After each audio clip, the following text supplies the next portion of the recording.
In a military crisis, the most dangerous thing is not a lack of weapons. It is commanders who are afraid to make decisions. And this is now one of the greatest risks inside the People's Liberation Army, following the sweeping purge of senior officers under Xi Jinping. The key question is no longer who is being investigated, but whether the PLA still retains real command capability when war breaks out. Overall context, China's anti-corruption campaign within the military has been carried out under the direct leadership of President Xi Jinping with the following main objectives: to eliminate corruption, to tighten discipline, and most importantly, to ensure absolute loyalty throughout the entire military command system. In theory, a cleansed military would be leaner, faster in decision-making, and less influenced by personal interests. However, as the campaign has continued and expanded at the strategic level, leading to a growing number of senior generals being investigated and disciplined, a major question now arises. Does a large-scale purge truly make the Chinese military stronger, or is it creating long-term consequences that are difficult to control? First consequence, the weakening of the experienced command cadre. One of the most visible consequences is the departure, or political sidelining, of a large number of highly experienced senior commanders. A prominent example is Zhang Yuxia, vice chairman of China's Central Military Commission, and one of the very few senior PLA generals who actually fought in real combat during the border conflicts of the late 1970s and 1980s. It is precisely this rare battlefield experience that has given him substantial authority and credibility among frontline commanders. Meanwhile, within China's Central Military Commission today, only two figures remain at the core: President Xi Jinping and Commission member Jiang Shengmin, who is primarily responsible for political work, discipline, and internal supervision, who has virtually no operational command experience. The highest level of China's military leadership is increasingly shifting toward political control rather than operational command and warfighting leadership. This has raised growing concerns about an imbalance in China's top-level military decision-making system. The promotion of younger officers who are more politically loyal may strengthen political control. However, it also raises serious questions about decision-making ability during crises and real command experience in wartime. In modern warfare, strategic judgment and the ability to handle complex, rapidly evolving situations cannot be quickly replaced through administrative training or accelerated promotions. Second consequence, a climate of fear and self-suppression of initiative.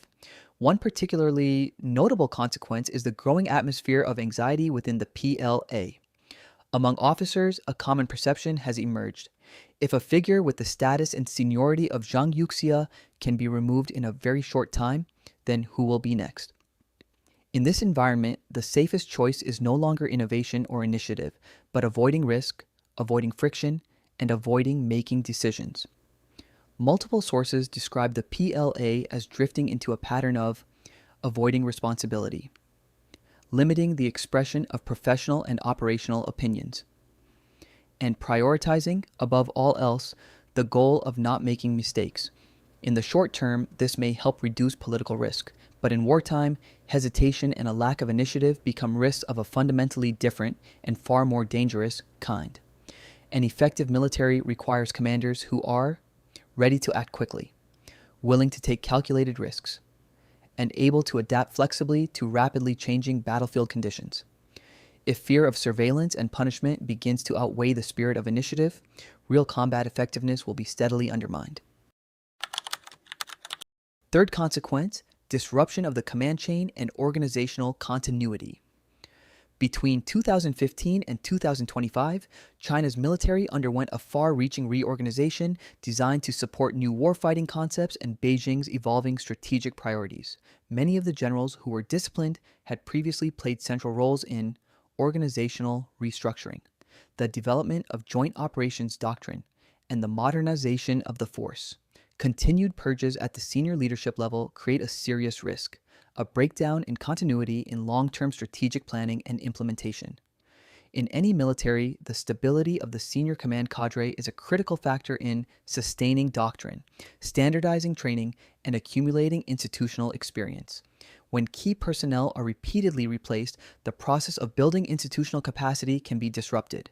This may not immediately weaken the military's overall strength, but over time, it can create gaps in joint force coordination and inconsistencies in strategic command and direction. More loyal, but stronger. The Purge campaign has clearly strengthened discipline and political control within China's military. However, the central question remains unresolved. Does a force that has been politically cleansed also become stronger in terms of real combat capability? A modern military requires two pillars in parallel: absolute loyalty to the leadership system and a stable, experienced command cadre with sufficient operational autonomy on the battlefield. If this balance tilts too far toward political control, the cost may not appear in peacetime, but only when the PLA is confronted with real conflict scenarios in the future. The Purge campaign may be reshaping not only the internal power structure of the PLA, but also how the world ultimately judges the true strength of China's military. So, what direction will internal developments within the People's Liberation Army take in the coming period? We will continue to closely monitor the situation and bring you the latest and most reliable updates. If you found this video insightful, don't forget to subscribe to the channel so you won't miss our upcoming analyses.